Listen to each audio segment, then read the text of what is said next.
In the first half of my interview with Randi Weingarten, the president of the American Federation of Teachers, we talked about her book, Why Fascists Hate Teachers, why she chose that title, and why Mike Pompeo called her the most dangerous person in the world, why authoritarians have vilified her and other teachers.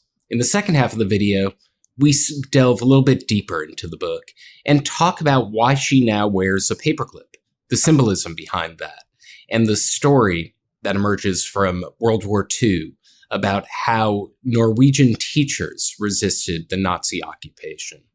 In Why Fascists Hate Teachers, you talk about, you research how teachers have been the forefront of resistance against fascism. What was the most surprising thing that you learned historically about how teachers have done that? So a lot of what I did in the year or so that I was working on this book, and I find it incredibly amusing when people who have written books say, "Oh, why is she doing this now?" I mean, it takes the process of writing and rewriting and editing. A book doesn't just jump out a minute after you've thought about it. So Right. it took a good year to do this work, but I've been collecting, because of what I do. I've been collecting stories for the ages, and part of my dilemma was what to curate in and what to curate out. So when I heard the story, which was several years ago, of the paperclip, I think it's here, and what Norwegian teachers did, I have that story has given me great courage for many, many, many, many years. Because here you have the teachers in Norway in the aftermath of the Nazi occupation. Now, the Nazis did not do to Norway what they did to Poland. Norway was not bombed to smithereens like Poland was. And one can, there's a whole lot of that's a whole nother jag to go down. But but the they criminalized and prohibited, all sorts of political speech, or speech that was different than the Nazis believed should happen in their in their occupation. And so teachers started wearing these paper clips as a way to say that we are bound together, just like paper is bound together by a clip. And then kids started wearing it. And teachers and kids started being kids wearing it as necklaces. And a bunch of people have given me a paperclip necklace in the last couple of weeks. And then and the Nazis flipped out and uh, basically created a Nazi teacher association, and 12,000 of the 14,000 teachers in Norway refused to join it. And then they closed schools, and then they beat teachers, and then they took some teachers and took them to concentration camps. And all throughout all of this, the teachers, parents, kids kept wearing paper clips, and they kept teaching. They did it in private, just like Ukrainian teachers who were in the Russian occupied areas, very quietly in their basements, teach. Mm. People, teachers, understood, those Norwegian teachers understood the power of education and the power of community. And those two things are what public education do. Now, Putin said teachers win wars. And think about virtually every authoritarian that we have seen in modern history where there have been schools. They immediately try to shut down schools or create a whole different ideological curriculum. Like, instead of and then threaten teachers if they teach, quote, divisive concepts. Now, how do you teach current events? Things are divisive. what we have to do as teachers is help kids figure out how to deal with conflict, not not to pretend that conflict doesn't exist, but how do you deal with conflict? How do you deal with struggle? How do you deal with things that seem dissonant to who you are as a human being, or something that's different than you believe in? We as teachers have to teach kids how to think. And what happens is teaching kids how to think is the key piece that fascists fear, because that means they're thinking for themselves and they may disagree with the leader or with the authority figure. I remember in my youth, how many times did I wear the button question authority? You mentioned the authoritarian impulse to shut down schools. Right now, Trump is trying to dismantle the Department of Education, and the Supreme Court, at least for now, is letting him do just that. What now? So I want to actually separate out.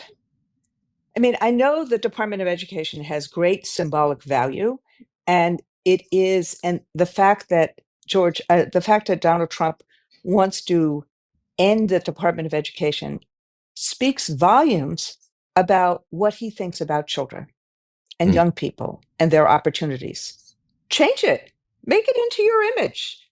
Take the things that you believe in. Like, I mean, I really believe in career tech ed and vocational education. So evidently does him, but they're not even doing the things that they believe in. mm, That's the vehicle. What the federal government does is their vehicle is to actually take policy and that you believe in and try to make it happen within our system of federalism. So they're not even, I shouldn't say they're not even doing that, because they are doing that in a backhanded way. So they say, get rid of the Department of Education, but at the same time, get rid of everything we don't believe in. So they say, okay, let's make sure we can do things like uh, put everything back to the states. Hint, hint, the states have always controlled education. It's not putting everything back into the states. They've always controlled education. What the federal government did was to help create opportunity. That's why I put the chapter in about Lyndon Johnson as a school teacher, not Lyndon Johnson as a president. mm, But they say get rid of the Department of Education. But what did they do this week or last week? They're like, oh, the 250th anniversary of the country. We're going to have a curriculum committee. We're going to have a committee made up of basically propagandists to basically say this is how you teach the 250th anniversary. So, like, make up your mind. Do you want the Department of Education, or do you not want it? But they want to have it both ways. But mm, what they're really trying to do is just rewrite the civil rights laws and take away the funding that we need, that kids with disabilities need, kids who are poor need. That's what they're trying to do. So and that's what the Supreme Court that the Supreme Court let them basically not eliminate the Department of Education, but let them fire so many people to essentially disable the Department of Education. mm. Uh, Whenever I've spoken to a number of union leaders who have expressed disappointment in the lack of coverage of what unions are doing to push back against authoritarianism. That Trump is doing an unprecedented attack against unions. He's gutted the AFGE, the public sector unions, for example. He's, as we mentioned, dismantling the education department. What can folks in the press cover better to describe the union's check on power during an authoritarian push? So, look, I think that there's three ways that regular folks have power in the country, in our country, in a democracy. You have power through education, through basically learning the skills and knowledge you need to succeed. And public education is supposed to be for every single young person, regardless of whether their parents opt for it or not. Second, you have power through electing people who then hopefully will do the policy you believe in, not take away healthcare, like the Republicans did in this big ugly bill, but actually do things that will help people. And then the third way, and this is where the unions come in, is you have power. Most of us don't have power economically individually. Most of us are not billionaires, but you have power through a collective association, through a union. And there's special laws that give unions, not special, but laws that we fought for that give unions the power to negotiate, the power to try not only, to blunt these anti-democratic efforts, but to actually help the people we serve and the people we represent. And I think that unions have not, in the modern age, in since the 70s or 80s, I think that they have never gotten the coverage that they should. And part of it is that there was a very intentional, and Lewis Powell was part of it. It's been covered historically. The Chamber of Commerce, when unions were at their ascendancy, the Chamber of Commerce thought that regular people had too much power. So they spent a very long time undermining that power. And part of it is the stories they tell about us, which are completely contradictory to who we represent. And most people in America would like to be in a union, and union should be far more accessible to most people.